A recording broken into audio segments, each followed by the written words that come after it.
meu nome é Larissa, eu sou da Igreja Timar, estamos comemorando 50 anos e parte dessa comemoração eu estou aqui para entrevistar o evangelista Simei. Olá Larissa, meu nome é Simei, eu sou aluno do Seminário Teológico Reverendo José Manuel da Conceição e há 2 anos e meio, aproximadamente, eu estou tendo o privilégio de trabalhar com a cultura coreana. Como está sendo essa experiência na Igreja Coreana? Poderia me dizer alguns pontos positivos e uns negativos? Claro. Então, Larissa, eu tenho me sentido muito privilegiado por fazer parte dessa experiência. De fato, eu agradeço a Deus porque Ele me proporcionou esse convívio com a cultura coreana. E no começo foi um pouco difícil, porque eu não sabia direito. A informação que eu tinha é que as pessoas eram muito sérias, né? A informação que eu tinha é que talvez um pouco sistemáticas, principalmente os mais antigos, e isso me causava um pouco de medo e isso me inibia, né, dentro da própria igreja. Mas conforme eu fui convivendo com o pessoal, eu fui percebendo que existe de fato uma seriedade, né? Mas essa seriedade ela não atrapalha a nossa comunhão. É uma seriedade que, pelo contrário, ela beneficia a nossa comunhão. Então, pensando em pontos positivos e negativos, eu vejo que o ponto negativo da cultura é justamente o fato que existe uma separação entre a primeira geração das demais gerações, né? Então, a segunda e terceira geração já não... Talvez a segunda não sofra tanto, mas a terceira geração ela já não é nem coreana e nem brasileira, né? Então, é um desafio para a igreja, de fato, tentar suprir essa necessidade. E nós temos visto na igreja central o empenho em suprir isso. Tanto que um dos nossos cultos acontece em português. Né? E ponto positivo é que a própria cultura contribui para o cristianismo.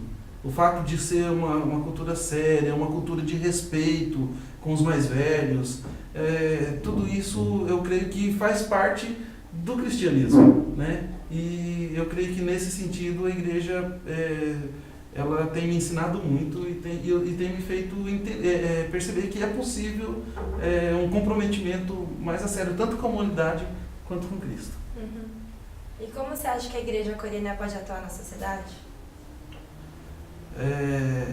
Então, eu creio que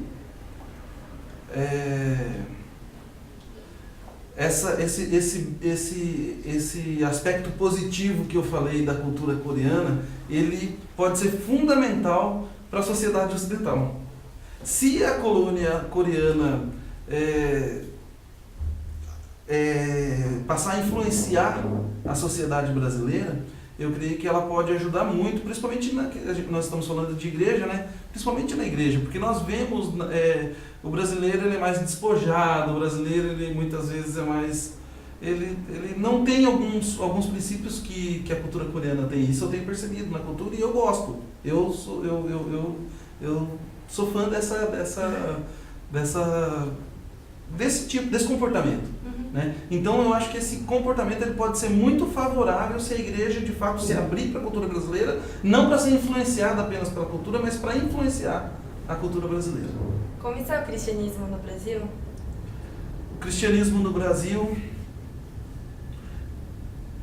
nós podemos dizer que existe 2 vertentes. Existe um cristianismo bom, uma teologia que nós conhecemos como reformada, que tem se ampliado no Brasil. A gente vê isso através de muitas editoras, como a Cultura Cristã, a Editora Fiel, o Energismo e outras editoras que têm publicado muitos livros e traduzido muitos livros para o Brasil. Então, eu creio que nesse sentido nós temos o privilégio de estar tendo contato com a teologia reformada mais do que todas as outras gerações. Porque as outras gerações não tinham o contato que nós temos o acesso que nós temos a esse material. Tem também um lado negativo do evangelicalismo brasileiro. Né? Nos anos 80, o protestantismo era muito fraco no Brasil. E nós vemos que dos anos 80 para cá houve um acréscimo muito grande. Mais de 20% da população se denomina evangélica. Só que, qual que é a questão negativa? Que nós vemos um país aumentando o número de evangélicos, pelo menos nominalmente, e nós não vemos o Brasil melhorando moralmente. Nós não vemos o Brasil sofrendo os efeitos desse aumento. Pelo contrário, nós vemos que o Brasil tem passado por crises extremas na questão moral, né? E isso afeta todos os aspectos, política, economia e todos os aspectos da sociedade.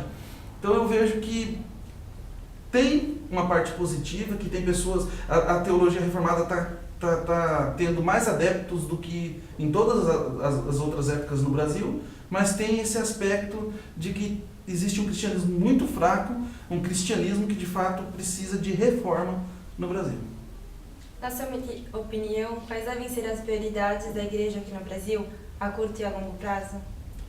Eu creio que as prioridades da igreja aqui no Brasil é as prioridades da igreja em todo o mundo e em todos os tempos. Primeiro, comprometimento com a palavra de Deus. A igreja tem que ter a palavra de Deus como única regra de fé e prática. Nós temos de aprender a valorizar a palavra de Deus como palavra de Deus. Nós temos de entender a palavra de Deus como palavra de Deus e não como palavras de homens. Nós temos de pautar o nosso cristianismo muito mais na palavra de Deus do que em qualquer outro tipo de misticismo ou experiencialismo, que é o que nós temos visto hoje tomando conta. Talvez é isso que tem sido uma das causas do cristianismo brasileiro ser um cristianismo fraco e de um cristianismo que não influencia tanto a sociedade ou a cultura secular, mas acaba sendo mais moldado pela cultura secular. Nós não somos formadores de cultura, mas nós acabamos sendo seguidores de cultura. Nesse sentido, eu acho que a igreja coreana pode contribuir muito, porque já por causa da cultura coreana, que é uma cultura mais comprometida. Obrigada, Simei.